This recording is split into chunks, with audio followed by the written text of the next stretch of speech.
Are you looking for a gift for your paranormal loving friend or family member? Then check out our online store at our webpage at scprai.org. We have t-shirts, sweatshirts, hats, and tote bags. A portion of the proceeds go to funding our team and updating equipment.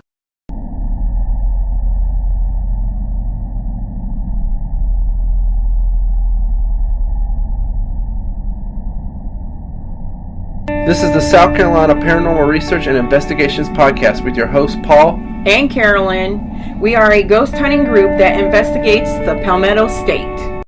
Hello, my name's Carolyn. Welcome to this SCPRAI podcast. And I'm Paul.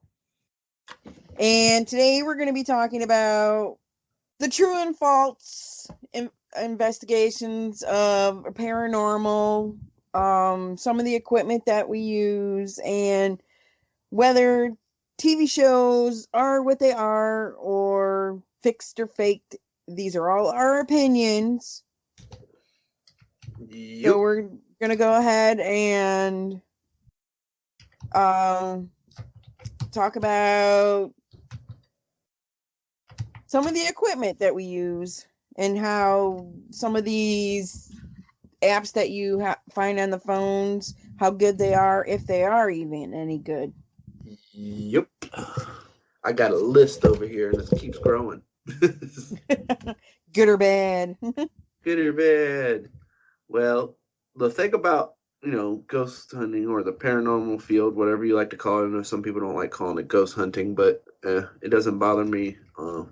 I call myself a paranormal investigator, but when I'm investigating, I usually just quickly say I'm ghost hunting, but it is what it is. Technicalities.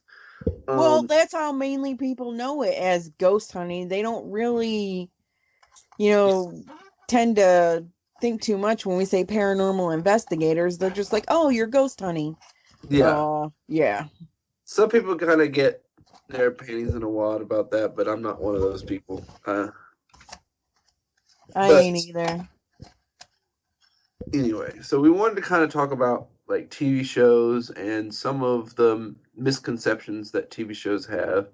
Orbs, I guess, would be the main one. So sometimes we'll get messages of people who send videos in, and they'll be like, "Oh, I've got all these orbs," and they'll send it in, and I'll be like, my personal opinion, that is dust, and I blame a lot of orbs and what people think are orbs on TV. Because dust and carpet fibers and moisture and all that good stuff shows up on the camera, and it reflects, and sometimes it looks like it has its own light too, especially if it's moisture, because it's just reflecting the light back into the camera. And if you ever notice too, where you will not be in a room in a long time and you won't get nothing, but you walk into a room and then it just like a blizzard goes on. It's like, come on. Really? We usually stand around the DVR when that happens. Someone walks to the room and you see like 5 or 6 orbs or dust fly by, and we're like, oh my god, look at all those orbs. And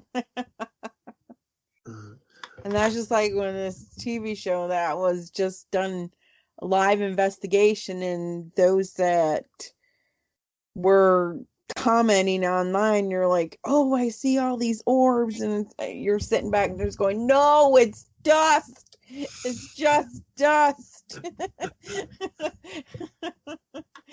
Can you not see the wings of the flutter? It's a fly. It's some kind of insect. I've been on cases where a person's like, oh, what was that? Was that an orb? And I'm just like, that's a fly in your house. And they're like, how do you know it's a fly? And I'm like, because it's sitting in front of this other camera right over here right now, resting. And I've showed it to them. But I blame TV shows a lot for the orb craze, because like I know we've gotten a message one time, and the person sent us the video, and my next question was, "Is this all you have going on in your house? Is this it?" Yeah, this is it. All I'm getting is these videos. It's like, well, then you don't have anything to worry about. Right. I was like, all you need is a dust. Well, I didn't say that, but all you need is a feather duster, and you're good. You get rid of a lot of them orbs just by dusting your house. Exactly. Some people need to learn what pledge is. Oh my goodness. But I mean, I don't blame that on the client not doing any better because, like I said, I've seen it on Ghost Adventures. They tried to show something one day.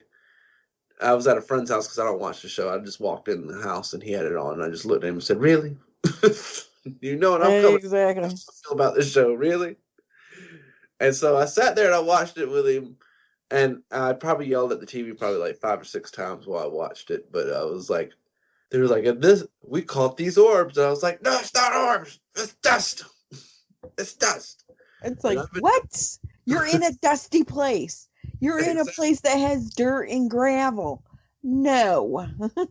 I think I have maybe seen uh I think I've maybe seen 2 or 3 videos that might have been orbs, and because I believe orbs can also be anything, I would never say yes, that's definitely an orb. I put that in the maybe pile. So I have, to me, when it comes to orbs, I have a no, that's not an orb side of the page. You know, when you're doing the page, if you're moving like pictures or video on one side of a yes or no or whatever, to me there is no yes or no. There's a no and a maybe. Right, right. I can't tell you what this is right here just yet because no one could probably come out and say 100% that yes, this is an orb. The only way I would say it was an orb if that orb started out as the ball and it manifested into an apparition. Then I'd Yeah, be like, yep, that was an orb. yeah, I agree. I Until that just happens. always second guess. I think you should always second guess anything you get on in the paranormal field, and if you can't rule it out and you can't explain it, then that's possibly paranormal. Uh, Right, but there's a good rule in the paranormal field: when in doubt, throw it out. right, If you doubt something, then you should not tell somebody, "Hey, this is what this is." You don't. If you're doubting it, that's not what that is. You say babies. But I don't even like to tell people maybes. I've had some EVPs before where I was like, this might be an EVP, and I have not sent it to the client because I can't tell you exactly what that was. I can't verify it. I can't tell you 100% that that's an actual EVP or someone in the background, so throw it out. right. Do you want to say about orbs, Carolyn? I'm with you. What you said, I agree with. Well, I, so we had a client one time who got freaked out because we worked with this other team one time, and he was, I guess he hadn't had any activity since we investigated. Somebody did a cleansing, everything was quiet. So he was recording his dogs playing and got a quick video of what he thought possibly could have been an orb. So he called the other team we worked with on this case, and this is one of the reasons why we don't work with these people anymore. And they said right away, 2 seconds, it was like a 2 second little clip. And right away, he was like, "Oh, yeah, that's an orb." And that guy freaked out and then called us. And I was just like, that video is so quick and it looks like dust to me. I was like, "Do you have anything else going on?" He's like, "No." I was like, "Okay, you hadn't had anything else going on in a year. This is the only thing you've gotten. I don't think you have anything to worry about it." And we haven't heard anything back from him since. So Right, right. that was, you remember that, don't you? Do you remember talking about that? Yes. And I Uh, think the other questionable orbs are the ones that you can see with your actual eye. Yes, like That I have never seen one, and I've heard of people seeing them, and I believe them, but I'd probably be more likely to believe it if I saw it. You know what I mean? right, that it's not a firefly or a lightning bug, whatever you call them down here. Well, I grew up calling them lightning bugs. I don't know where the firefly thing came from. I thought that was a northern thing, personally. So when they opened that baseball stadium in Columbia and said Fireflies, I was like, I've never heard anybody down here call it a Firefly. But we do have Firefly vodka, so maybe it's just a regional thing. I grew Right. up on them lightning bugs down where I was from. Really, either way, you know the difference between an orb and a lightning bug or a Yes. firefly, whatever you want to call it. Because you can see that little bug just fly with Yeah. its wings and everything. Yeah. Look for the wings. Another thing about ghost shows that I tell people is I'm not going to tell you that everything on a paranormal show is fake, but that you should be weary of what you believe on these shows because there's a producer standing back there somewhere telling people what to say and do. Uh, Right. they got to keep the show interesting. If they didn't get any evidence at all, who's going to watch that show? We kind of talked about that in the last episode. Right, exactly. But who's going to so like if we had like a camera crew following us around, we probably don't get evidence probably every case at all. So that would be a boring show. You know what I mean? Right. I mean, even if they But fought at the Charleston jail, that would have been a boring TV show. right, but the reality of it is ghost hunting is technically boring because you It's don't get everything all the time. I tell people it's you're sitting in the dark wondering if you got anything, and most of the time you don't know if you have anything until a couple of days later when you're sitting there and you're reviewing all the audio and video. Right. And then there's like these shows where they freak out so easily, like, oh man, something touched me, and the camera shakes and you don't get a good picture of whatever was going on because the camera moved. Yep. I mean, I'm not gonna say no one's ever been touched, but I've never seen anybody react quite like they do in those TV shows, or not near as often. Because like it's always the same shows that someone's getting touched. As like in the next episode, Zach Bagans gets touched again.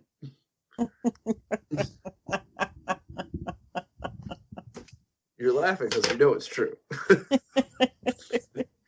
Hey, I say it all the time when it's like someone feels something, Zach has done it, gonna do it, something's gonna happen with Zach.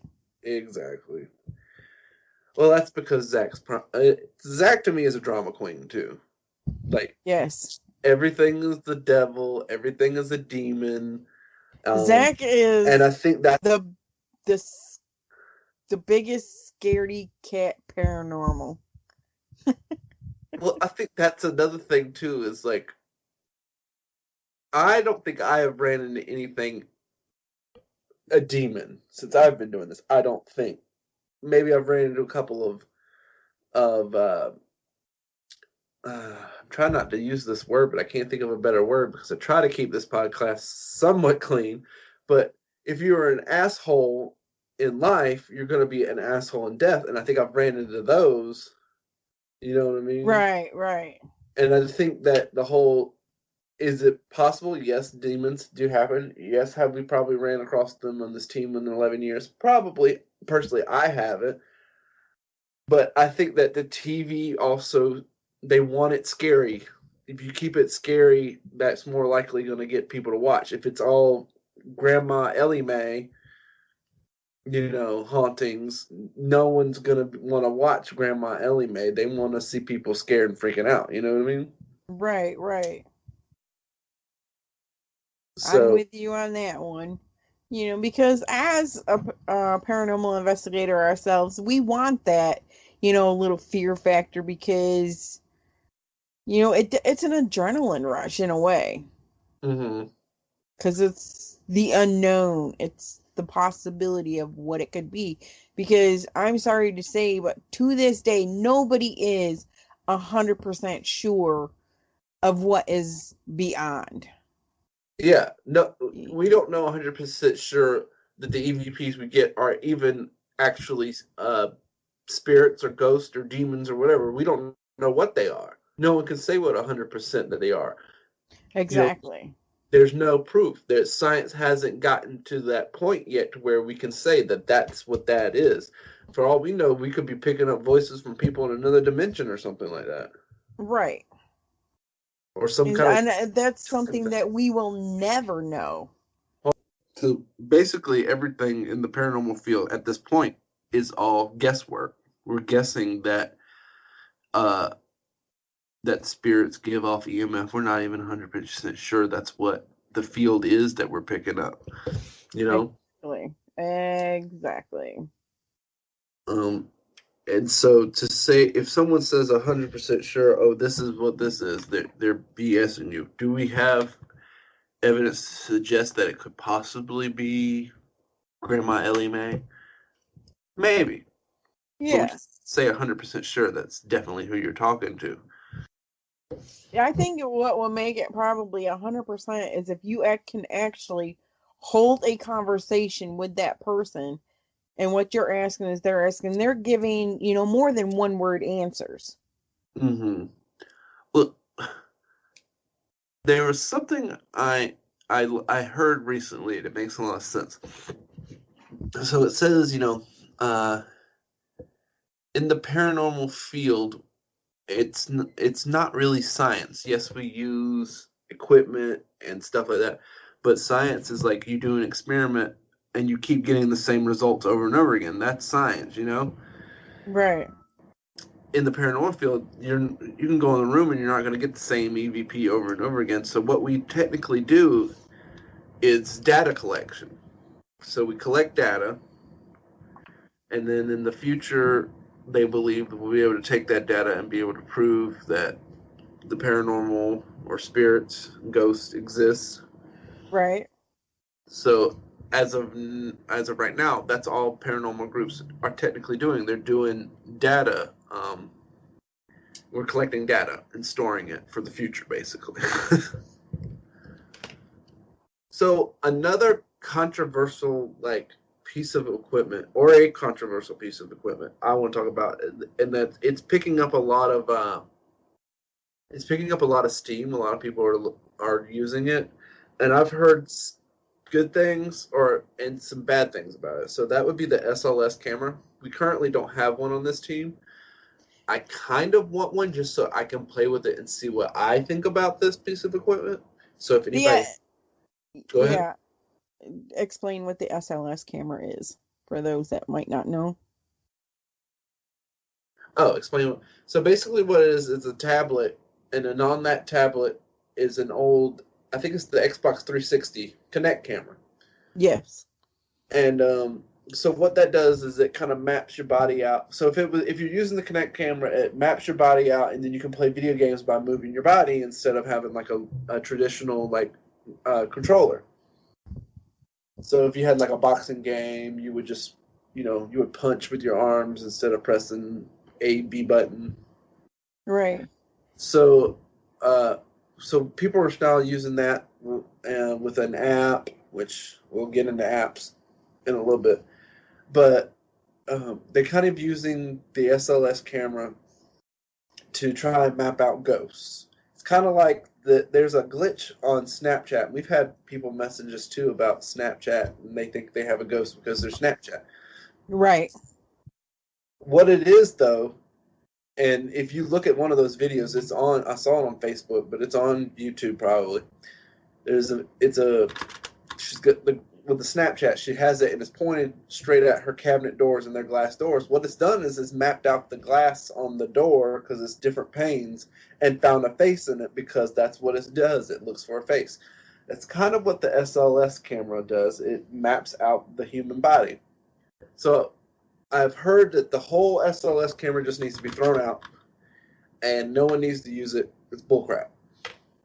But I've also heard that it's really good if you take it in a room, or it's only good if you put it in a room by itself, no furniture, because if there's furniture in there, it's going to map out the furniture and try to turn it into a shape of a person because that's what it's programmed to do. Right. So if you leave it in a room by itself, and don't point it at a window, or you don't stay in there because it might pick up your reflection on the wall or your shadow on the wall or whatever. and it's going to try and map it out. So I've seen this. I think I saw it on that show, Kindred Spirits. Yes. I've watched like one episode of this show. What's the guy's name? I know you know his name. I can't remember his name. Adam.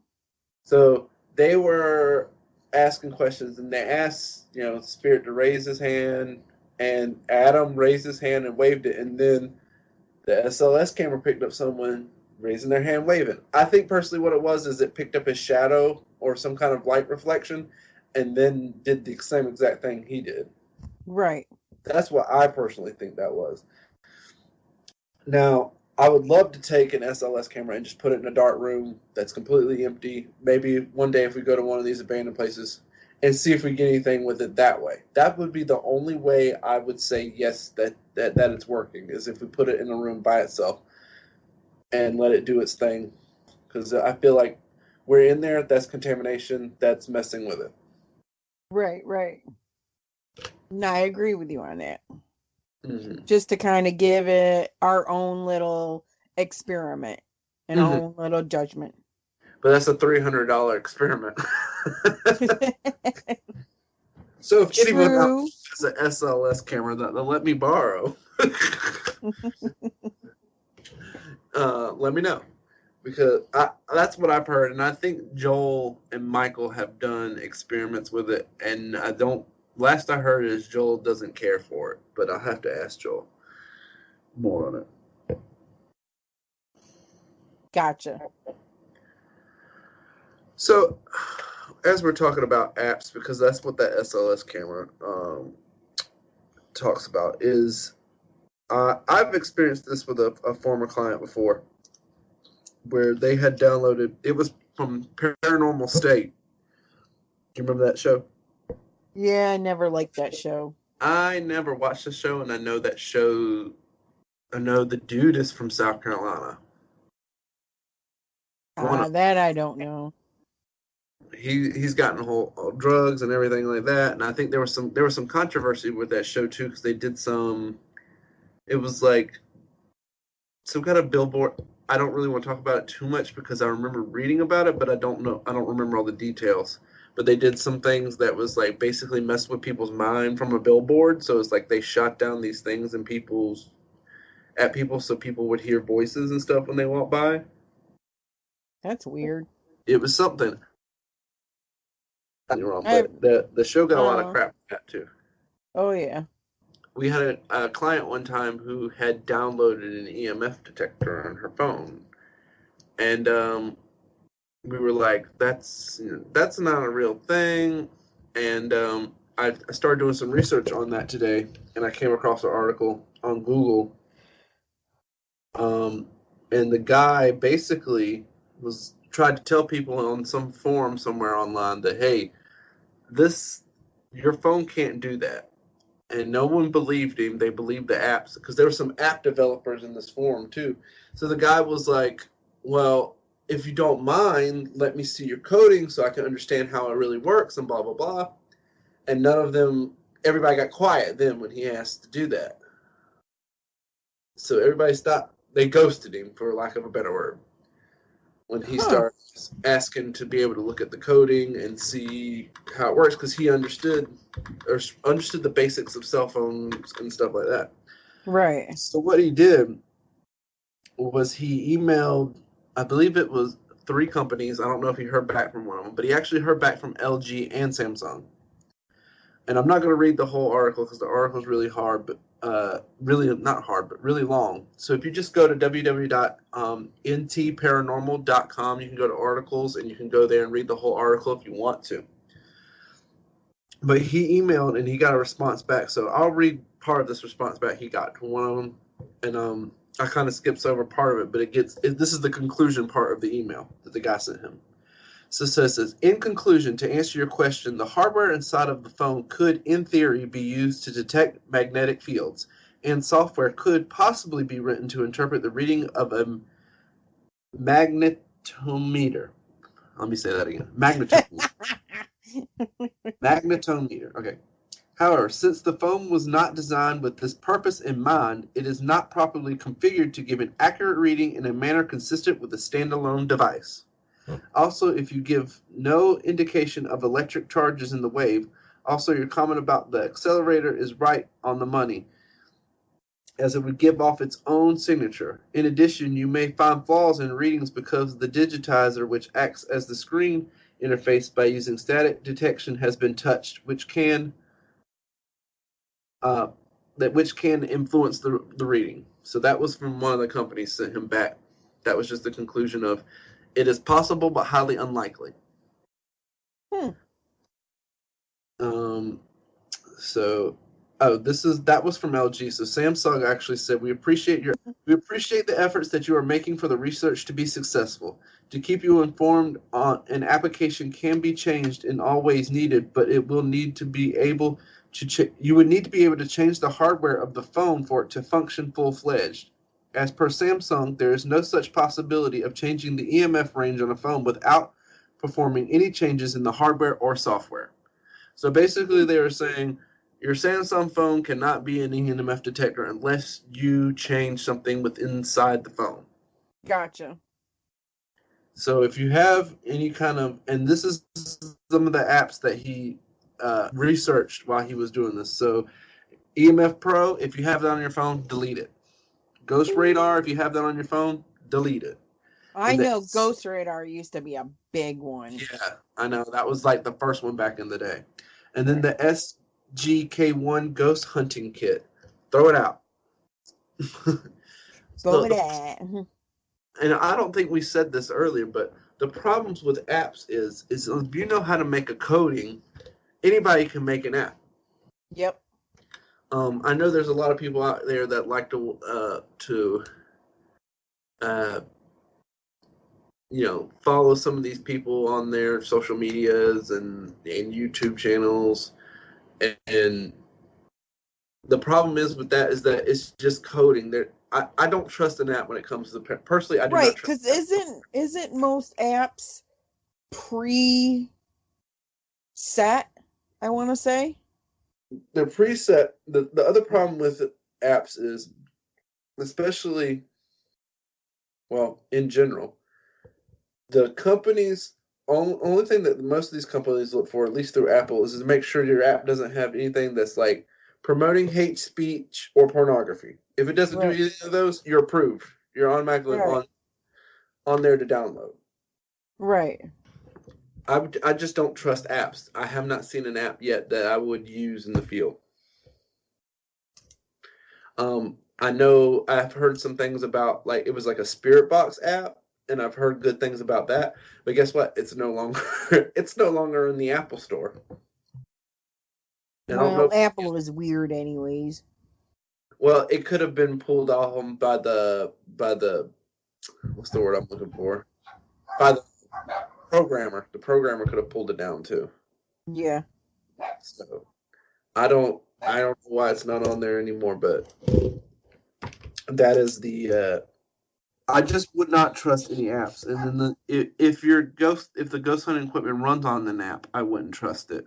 Um, I think maybe one day we could possibly get to a place where we could trust certain apps. Yes. Am I at that? No. I would never suggest using an app. I don't care if it works with another machine or not as of right now. Right, right. I'm with you on that one. As of right now, the apps on your phone, no go. Yeah. I mean, it's cheaper, I guess, to get an app, and that's why people want them, because you can go and it's convenient. You can go get it right there on your phone instead of going to a website and ordering a spirit box. Okay, now let me put it to you this way. How do you feel about the thermal cameras that attach to your phone? I need to do more research on that. But at the same time, those are companies that are known to make thermal cameras. So I feel like if it was a crappy thing, you know what I mean? Right. That wouldn't put it out there because that would tarnish their name. So like Flare, is it Flare or Fleur? I I don't think know it's Fleur. I don't know. It looks like Fleur to me. Fleur makes the thermal camera. They make the thing for the phone. So I think that would work. But I you're think also spending Fleur, $300 for an right. versus 99 cents for an app or free app on the App Store. You're getting what you're paying for too when it comes to an app. Right, right. So I what think we need to do a little more research on the thermal for that attaches to your phone. on the thermal phone? Yeah. I mean, uh, I can do research. I know it's on a list of something that we're trying to get because they're cheaper than getting one of the big ones. Yes. But I mean, we don't have, a television production company buying our equipment, so yeah, this that's is all coming out of our pocket. that's about the only good thing about TV shows is they got the newest, latest, and greatest. But then even then, sometimes they got some of the stuff that I wouldn't use, like the SLS camera. And not too many shows use it anymore, though. Oh, really? So it Yeah. must be catching on now that it's it's not a good thing. Are a lot of people using like the those God, what, the Wonder Boxes and stuff like that still? Because I don't trust those anymore. Um, Like the Portal kind of. some do, and some have got like newer versions of it, which seem pretty cool. But to me, it's got a lot of echo in it. And Mm, I don't like the echoes because it's hard to determine, what a voice is. yeah. Well, there's a video out there of somebody debunking the. Well, there's a couple of videos, but there's one that Joel has talked about, and I want to go look it up. But DNA Paranormal was able to basically recreate his videos by showing exactly what he does. So what he does is he waits for basically like the 6 o'clock news when Right. you're gonna hear someone dying. So I think they did it with Stan Lee. So Stan Lee died, so they went and they did it. And sure enough, he did a video, and they were able to redo the video. So they just wait for the news. Oh my goodness. Like I said, that's my personal opinion on that. We had one, and I used it twice. Like Darlene built the thing, and now I just use it by plugging in the spirit box because I feel like it clears up the spirit box. Every now and then I use it, but I don't Right. use the app because I had a case where I used it, and it said something, and then had a case where it said the exact same thing, exact same voice. And I was there when we did the portal when we tried it at one of our clients' house, and it was just so much echo Mm. that And I think that was the app. That wasn't with the spirit box, correct? that is what the portal Yeah. that What? Darlene built. Yeah. Okay, with the app. Okay. Yeah, because I'm what I've heard is you can plug the spirit box into the portal, and it makes it clear. And I've done that a couple of times. And it does make it more clear, and that's just I prefer it that way because a lot of those apps, all it's making all those noises and stuff like that. Yeah. So all it's doing is I know someone, you remember Jennifer who used to be on the team. Yeah. She took the app and I think she plugged it into her computer and recorded it, and then she just played it backwards, and all it is different sayings playing backwards. Oh, So I don't know how I feel about that right. because the app could be programmed to randomly pick a word and play it forward. You know what I mean? And I feel like that's what happened because like I said, we were at Old South Pittsburgh. We used it briefly and got This House is Haunted, which I thought was weird because we're not in a house. You know what I mean? Right, right. And then a few weeks later, I did an investigation and got the same exact "This House is Haunted" about it. I was like, okay, I don't trust this thing anymore. I'm not using it because it's just playing the same thing over and over again. And I haven't used it since. I have not used it at all. I have never used it. Well, I have my favorite things to use anyway. I'm still very basic. I like my K2 and I like my voice recorder, and that's all I need. Right. The DVR I set up, but like if I'm out walking around or going to room investigations, that's all I feel I need. That's all I feel I really and maybe a spirit box. That's all I really need to do an investigation still in my eyes. I don't need all this other fancy stuff because the stuff we still have works. If it ain't broke, don't fix it. Exactly.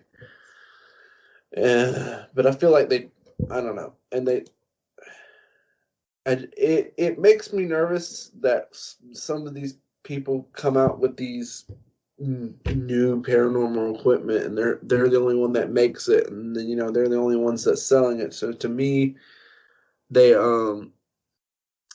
they're using it to get rich. Which, hey, if you've got something to make money, do it. But at the same time, it's questionable. They're the only ones that know how to build this. You know what I mean? Right. So Where they could be just putting something together and manipulating it their own way. I need to come up with a get rich scheme. So I'd sent you this link, but we'll tell everybody about this because these are the kind of people I don't think should be representing our field at all, even if it's a joke.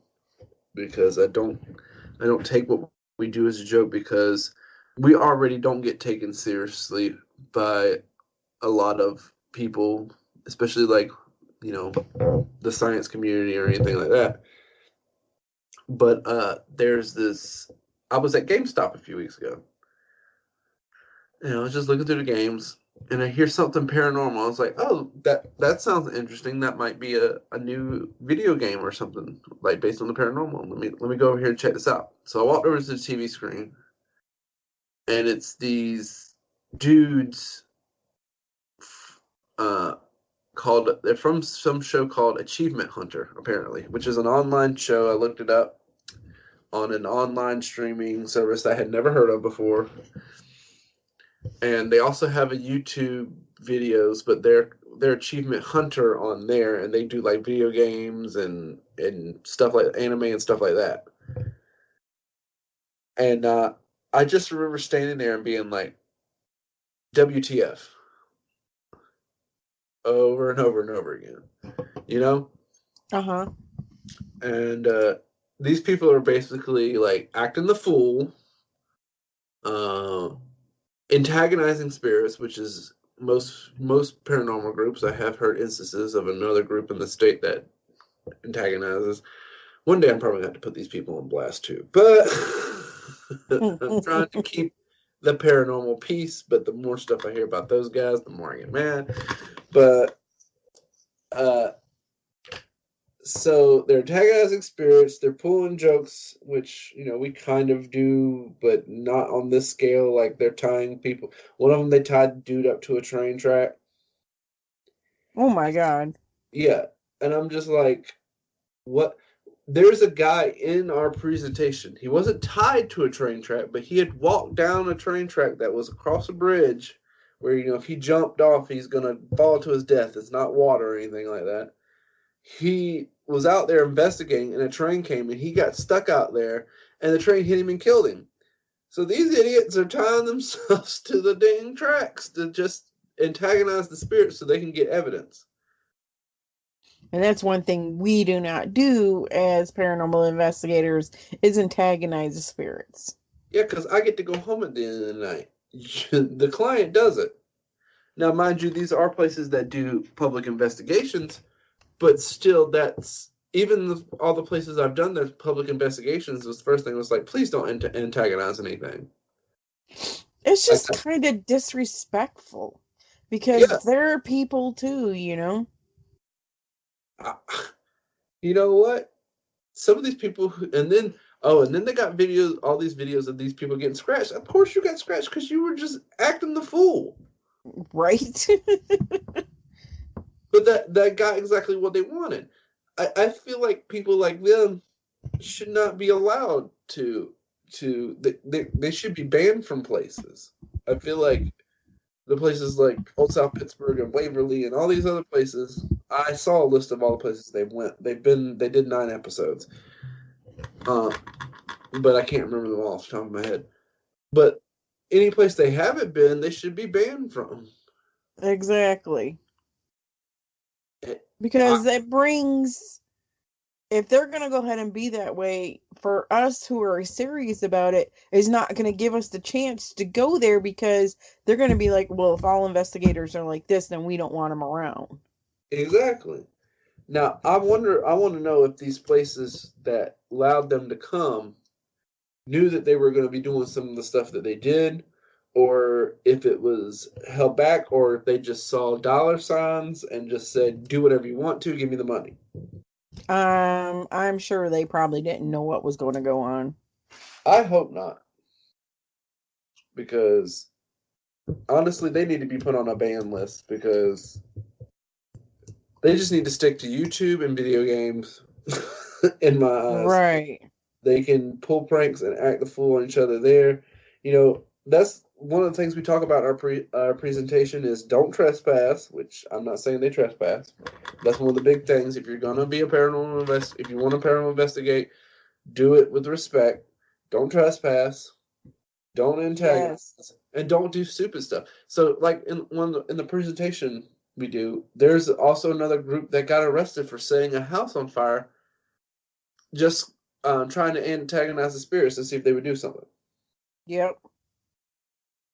So these people are like throwing stuff at each other, you cussing the spirits out, telling them they don't have. I don't even want to say some of the stuff they said because some of the stuff they were like, I was just like shocked. And I remember sending the rest of the board this video, and I was like, look at this crap.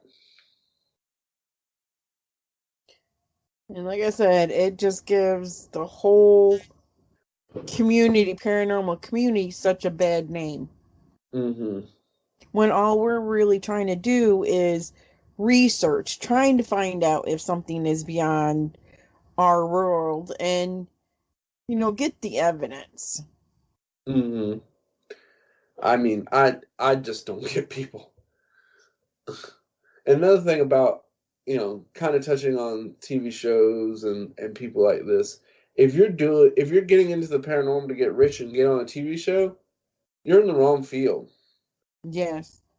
Because you can go online right now, you can search paranormal teams in South Carolina. Google will bring us up, will be the first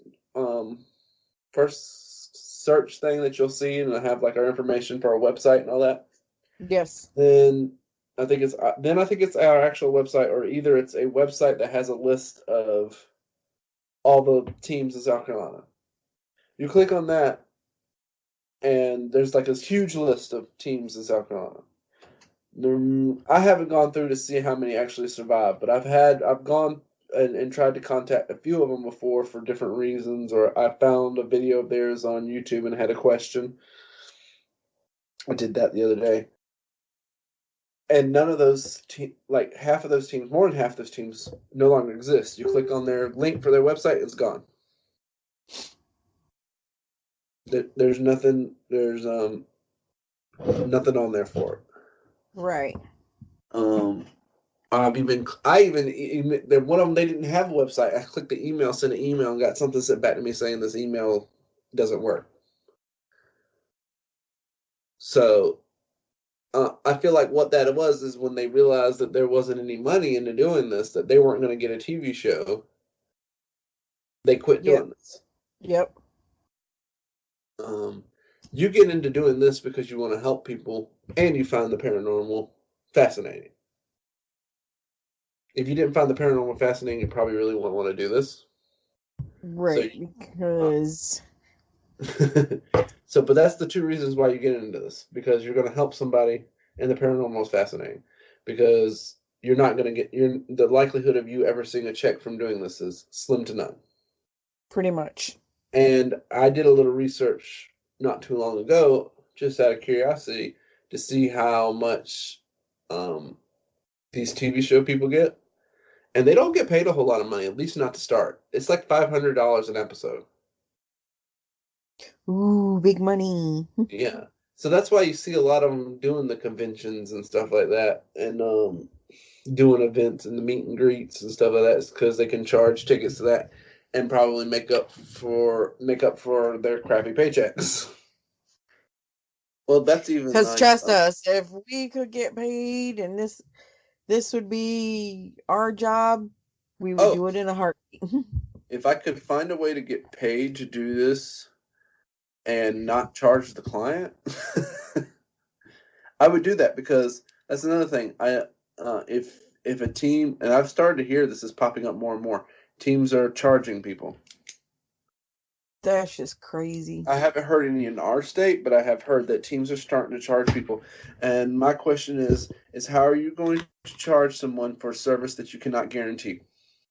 Exactly. How are you going to go into a home and say, I'm going to get, unless they're faking their evidence, that's the only thing I could think. How are you going to go in and be like, it's $200. I don't know how much the team charged. This is just a random number. But it's $200 for me to come investigate your home. And then you don't find anything. You don't get any evidence, but you're still charging that person $200. And that's just crazy. To me, it's unethical to charge someone money for a service that you cannot guarantee. The only person that the only person that can do that and get away with it, but they have a degree, is probably a lawyer. They can't guarantee you that they're going to get you off. Right. We could But they have try. to back that up. There is no degree in this field, at least Right. not I'm with you on that one. The It's a only shame. time I feel like you could ask money doing this, and it wouldn't even have to be team related. And even I'm iffy about this is if you want someone to come cleanse your home, and they charge you for the supplies. That's it. And even then, I'm iffy about it.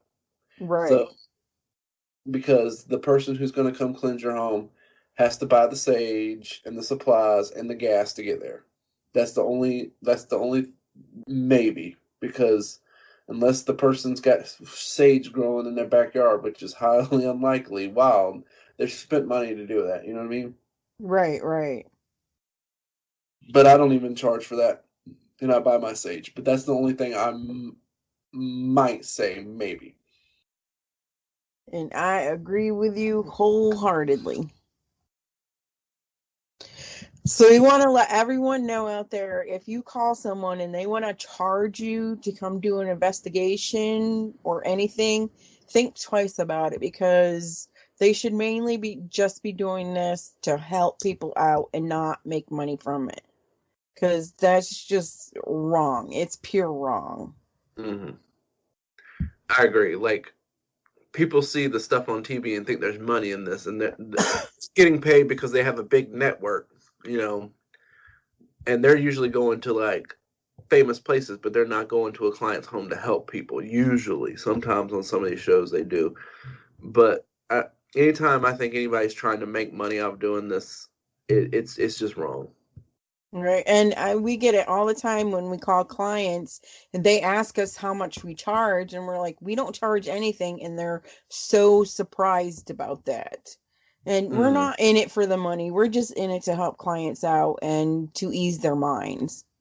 I mean, we do take donations, but we don't demand donations, and we don't even bring it up if it just happens to, when you're at a client's house and someone happens to like give you money. It's kind of like a surprise, but that all goes directly back into the team to buy batteries and update equipment and stuff like that. So we don't even get to keep that money.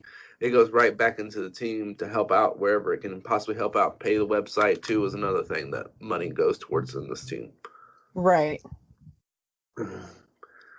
But speaking of donations, we actually got $100 donations the other day. The client, this client we went to this past weekend, it was a return client, and this is our second time we've been there. So we just want to give a big shout out and thank you to her for donating $100. I think that's the biggest donation I've ever gotten on a case. That's awesome. And I thank you. Well, it was technically Angie's case; she was leading, but still, it's $100. So that shows how much our client appreciates us, and we definitely appreciate her, because this was a return, like I said, a return case. We went there like 2 years ago, a year ago. I'd have to look at the date, but I know it was in the fall sometime. But yeah, we really appreciate that $100, because that money will go a long way in this team. Absolutely, absolutely, especially with the up and coming, some devices out there we would like that are up and coming, and it will go towards that, plus helping us update a lot of our equipment. Yeah, especially 11 years, stuff's breaking, stuff's outdated. I can't even find the name of that little pyramid thing we have. That's because I tried to look it up and see who sold it or whatever. I can't find that thing anywhere. Not even the shadow detecting baby, which creepy baby. But I tried to look that thing up, and then Angie said at one time the legs moved. I'm so glad they don't move anymore. Oh, that would be even better.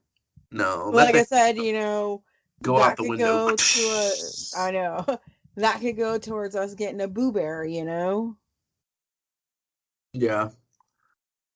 Boo So Bear. you I'll be don't okay. freak out too much for the creepy baby. We can use the Boo Bear instead. Yeah, I want Boo Bear on the Midland set of equipment, please. We'll get there. We'll get there.